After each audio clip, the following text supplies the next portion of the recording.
Agak lama kita tak dengar cerita tentang bekas personaliti TV dan juga usahawan Sharifah Syawati. Namun, dalam pertemuan dengan M-Star baru-baru ini, Syawati mendedahkan dia sudah bercerai dengan bekas suaminya, Datuk Zulkifli Wan Ibrahim, sejak 2 tahun lalu. Tapi kenapa?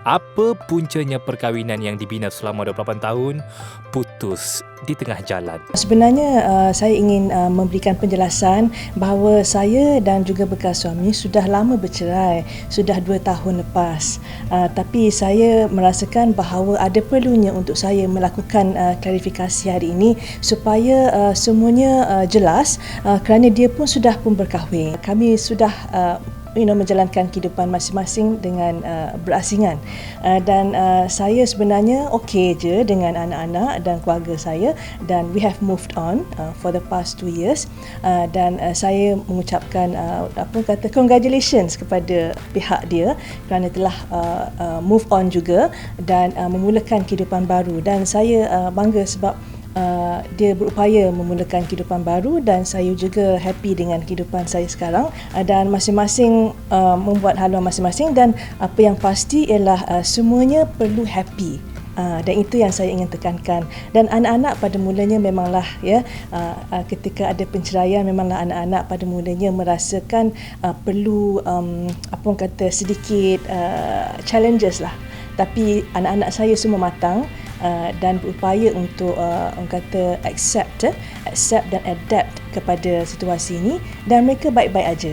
Kepentingan anak-anak akan berterusan selepas ini. Mereka akan menjadi kepentingan dan prioriti kepada kedua-dua pihak, dan saya harap bapa mereka juga tidak melalaikan tanggungjawabnya sebagai seorang ayah kepada anak-anaknya, kerana ini adalah prioriti kami berdua. Anak saya 2 orang, nama Adam 23 tahun dan Maya 20 tahun, dan mereka tinggal bersama ayah mereka. Disebabkan kerana apabila ia berlaku 2 tahun lepas, itu adalah persetujuan antara kami berdua, dan adalah satu persetujuan yang aman dan damai, tidak ada kecil hati dan sebagainya, kerana anak-anak pun sudah besar dan mereka berhak untuk memilih di mana mereka ingin tinggal. Selepas 2 tahun bercerai, tapi kenapa sekarang baru ingin klarifikasikan kenapa bukan 2 tahun lalu? Adakah disebabkan cakap-cakap orang luar ataupun macam mana?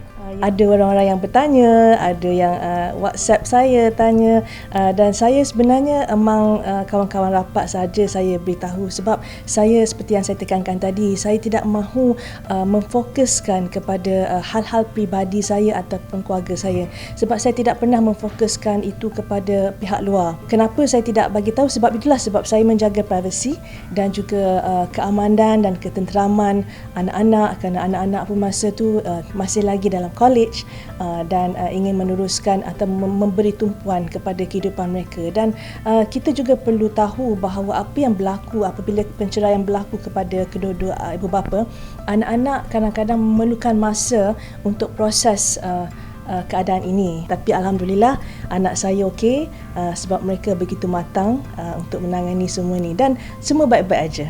Bekas suami dah berkahwin, so mungkin puan sendiri macam mana, ada tak plan untuk berumah tangga kembali ataupun sekarang tengah mendekati dengan seseorang ke macam mana? Jodoh itu sebenarnya di tangan Allah. Ya, jodoh itu kalau kita seorang beragama Islam, kita memang tahu jodoh itu di tangan Tuhan, tidak boleh dipaksa, tidak boleh disergah ataupun tidak boleh dirush, atau I have to get married because he got married, I got married. No, tak. Saya tidak tergesa-gesa untuk membina rumah tangga baru, sebab I'm very choosy. So saya memilih pasangan yang sama kaliber, dan jika saya menuju ke arah itu di mana saya ingin menjadi doctorate, degree ini, di mana tahu saya boleh berjumpa dengan seseorang yang sama kaliber. Tapi itu terpulang pada Allah. Saya tidak merancang dan saya tidak mengharap ataupun saya tidak ingin memaksa diri semata-mata untuk berumah tangga kembali, kerana saya happy dengan keadaan saya sekarang. Saya adalah saya, dan saya melakukan perkara-perkara atau pekerjaan yang saya suka. My passion, I can do everything I like. Saya walaupun apa pun yang berlaku, saya tetap bersikap positif, dan saya memang seorang yang positif. Saya tidak tahu bagaimana untuk menjadi negatif. Ya, jadi penceraian bukanlah salah satu orang kata halangan kepada seorang wanita untuk terus maju dalam kerjanya.